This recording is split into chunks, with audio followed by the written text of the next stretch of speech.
So we've got 3.5 minutes. Coralline. We have to do Coralline. Which is the latest animation from Henry Selick, who directed Nightmare Before Christmas, which everybody thought was directed by Tim Burton, and James and the Giant Peach, based on the book by Neil Gaiman, and with voice cast including Dakota Fanning, Terry Hatcher, French and Saunders, Ian McShane. Story is Coralline, a young girl living with her parents, who are writers and don't give her the attention she needs. One day she follows a mouse, which shows her a magic hole in a wall in her house. She goes through it and comes out into an alternative reality where there is an other mum and dad who look after her and give her chocolate and sing her songs to make her go to sleep, but have buttons for eyes and start out sickly sweet and end up being just sickly. Here's a clip. They say even the proudest spirit can be broken with love. And, of course, chocolate never hurts. Like what? They're cocoa beetles from Zanzibar. I want to be with my real mom and dad. I want you to let me go. Is that any way to talk to your mother? You aren't my mother. Apologize at once, Coralline. No. Actually, I take back what I said before about mother and daughter go to see Hannah Montana. Mother and daughter go and see Coralline.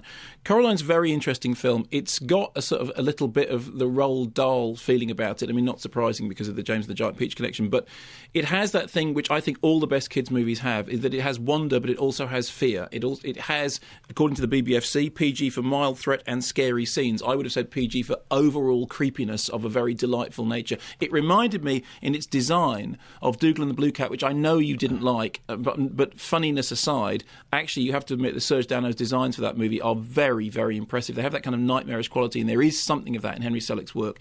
I really like the fact that it's an interesting story told from the point of view of a young girl discovering freedom, discovering that the world is quite scary, but also discovering that the world is manageable. My only question about it would be this. I saw it in 3D.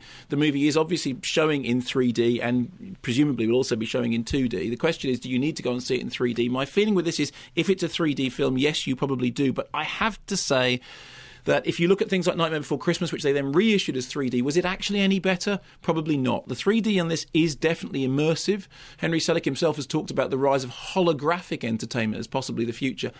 I honestly don't buy it. I still think in the end something is either a good movie or it isn't a good movie. Coralline is a good movie. It's a very well-told animation. And actually, I take back entirely what I said about taking the daughter to see Hannah Montana. Take her to see Coralline, because that's a very, very fine film indeed. I just wish that we didn't have the 3D business around the moment, because you wait till you see the Jonas Brothers 3D concert movie. Yeah, but the 3D in that will be the same as the Hannah Montana 3D, which is fine. But I've been there, done that. Move on now. Movie of the week.